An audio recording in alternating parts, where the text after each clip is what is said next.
Europe has the reputation of a civilization based on reason, but one can say equally well that it is a civilization of sentiment. It created a human type whom I call sentimental man, Homo sentimentalis.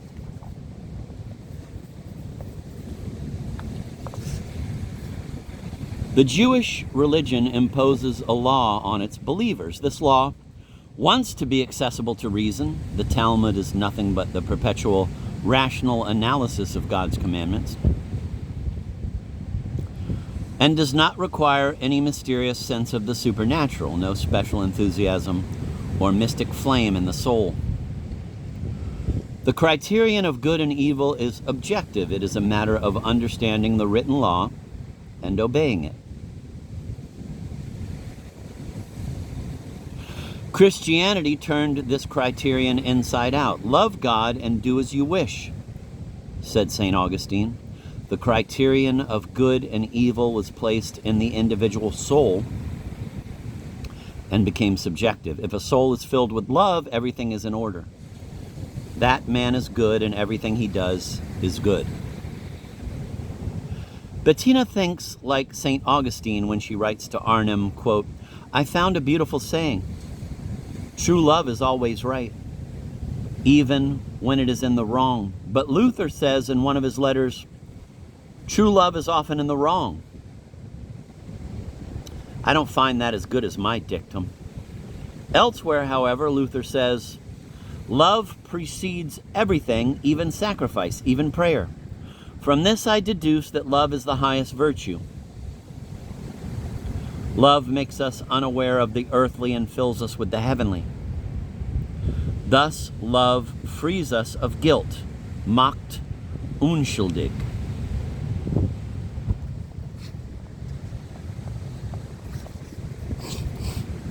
In the conviction that love makes us innocent lies the originality of European law and its theory of guilt, which takes into consideration the feelings of the accused.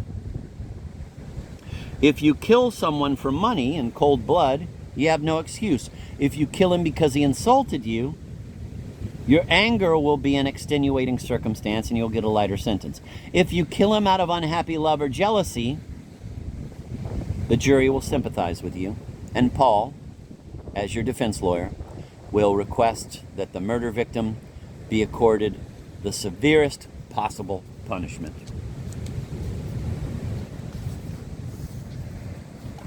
Homo sentimentalis cannot be defined as a man with feelings, for we all have feelings, but as a man who has raised feelings to a category of value.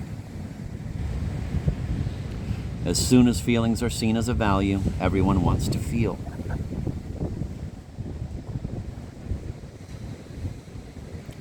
And because we all like to pride ourselves on our values, we have a tendency to show off our feelings. The transformation of feelings into a value had already occurred in Europe sometime around the 12th century. The troubadours who sang with such great passion to their beloved, the unattainable princess, seemed so admirable and beautiful to all who heard them that everyone wished to follow their example by falling prey to some wild upheaval of the heart. No one revealed Homo sentimentalis as lucidly as Cervantes. Don Quixote decides to love a certain lady named Dulcinea, in spite of the fact that he hardly knows her. This comes as no surprise, because we know that when it's a question of Wahrliebe, true love, the beloved hardly matters. In chapter 25 of Book 1, he leaves with Sancho for the remote mountains where he wishes to demonstrate to him the greatness of his passion. But how to show someone else that your soul is on fire? Especially to someone as dull and naive as Sancho. And so when they find themselves on a mountain path, Don Quixote strips off all his clothes except for his shirt, and to demonstrate to his servant the immensity of his passion, he proceeds to turn somersaults.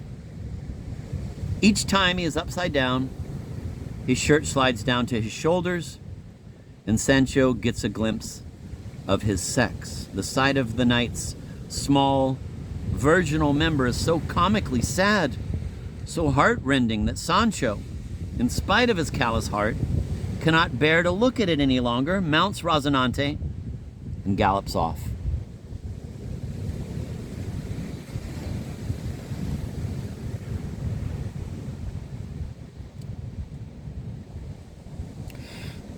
When father died, Agnes had to arrange the funeral ceremony. She wanted the ceremony to be free of any speeches and to consist only of the Adagio from Mahler's 10th Symphony, one of her father's favorite pieces of music.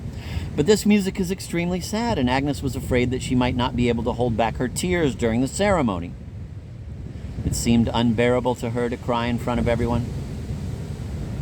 She therefore put the Adagio on the record player and listened to it. Once, twice, 3 times. The music reminded her of father, and she wept. But after the Adagio had resounded through the room 8, 9 times, the power of the music faded, and after she had heard the record 13 times, she found it no more moving than if she had been listening to the Paraguayan national anthem. Thanks to this training, she managed to stay dry-eyed throughout the funeral. It is part of the definition of feeling that it is born in us without our will, often against our will. As soon as we want to feel, decide to feel, just as Don Quixote decided to love Dulcinea, feeling is no longer feeling, but an imitation of feeling, a show of feeling. This is commonly called hysteria. That's why homo sentimentalis, a person who has raised feeling to a value, is in reality identical to homo hystericus. This is not to say that a person who imitates feeling does not feel. An actor playing the role of old King Lear stands on the stage and faces the audience, full of the real sadness of betrayal, but this sadness evaporates the moment the performance is over. That is why homo sentimentalis shames us with his great feelings, only to amaze us a moment later with his inexplicable indifference.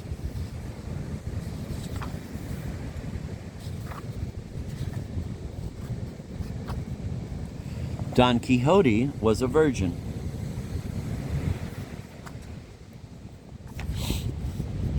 Bettina first felt a man's hand on her breast at the age of 25, when she was alone with Goethe in a Teplitz hotel room. If we can trust biographers, Goethe first experienced physical love during his trip to Italy, when he was almost 40 years old. Soon after his return, he met a 23-year-old Weimar working woman and turned her into his first lasting mistress. She was Christiane Vulpius, who in 1806, after many years of cohabitation, became his legal wife, and who knocked off Bettina's glasses in that memorable year of 1811. She was faithfully devoted to her husband. It is said that she protected him with her own body when he was threatened by drunken soldiers from Napoleon's army. And she was evidently also an excellent lover, as we may judge from Goethe's joking reference to her as mein Bettschatz, my bed treasure.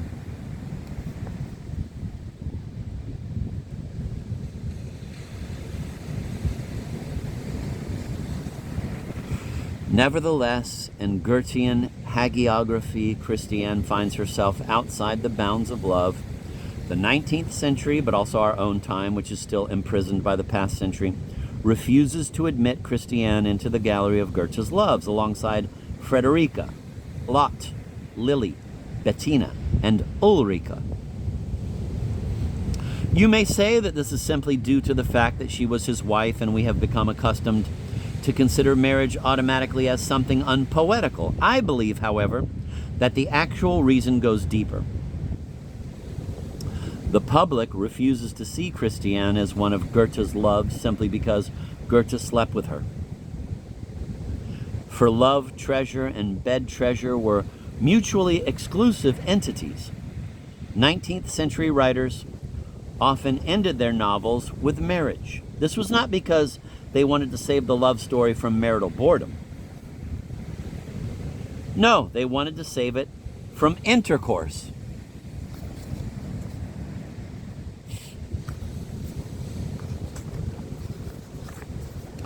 All the great European love stories take place in an extracoital setting. The story of the Princess of Cleves, the story of Paul in Virginia, the story of Fromentin's Dominique, who loves only one woman his whole life without so much as kissing her, and of course the stories of Werther, of Hampson's Victoria, and Romain Rolland's story of Peter and Luce, which once made women readers weep across Europe.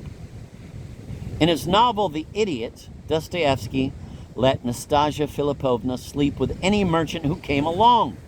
But when real passion was involved, namely when she found herself torn between Prince Mishkin and Rogozhin, their sexual organs dissolved in their three great hearts like lumps of sugar in 3 cups of tea.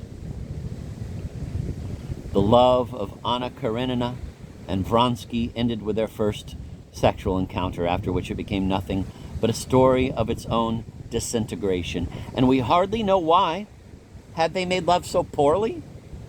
Or, on the contrary, had they made love so beautifully that the intensity of their pleasure released a sense of guilt?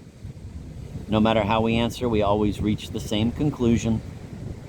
There was no great love after precoital love, and there couldn't be.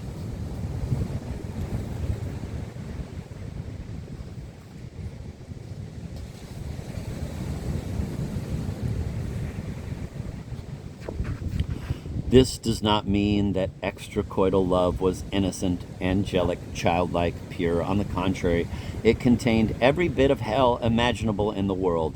Nastasia Philippovna went safely to bed with a lot of vulgar, rich men, but from the moment she met Prince Mishkin and Rogozhin, whose sex organs, as I said, dissolved in the great samovar of feeling, she found herself in the region of catastrophe and died. Or, let me remind you of that beautiful scene in Fromentin's Dominique. The 2 lovers, who yearned for each other for years without ever as much as touching, went out riding, and the gentle, refined, reserved Madeleine proceeded to whip her horse into a mad gallop because she knew that Dominique, who followed her and was a bad rider, might get killed. Extracoital love, a pot on the fire, in which feeling boils to a passion and makes the lid shake and dance like a soul possessed. The concept of European love has its roots in extracoital soil. The 20th century, which boasts that it liberated morals and likes to laugh at romantic feelings, was not capable of filling the concept of love with any new content. This is one of its debacles. So that a young European who silently pronounces that great word to himself willy-nilly returns on the wings of enthusiasm to precisely the same point where Werther lived his great love for Lot and where Dominique nearly fell off his horse.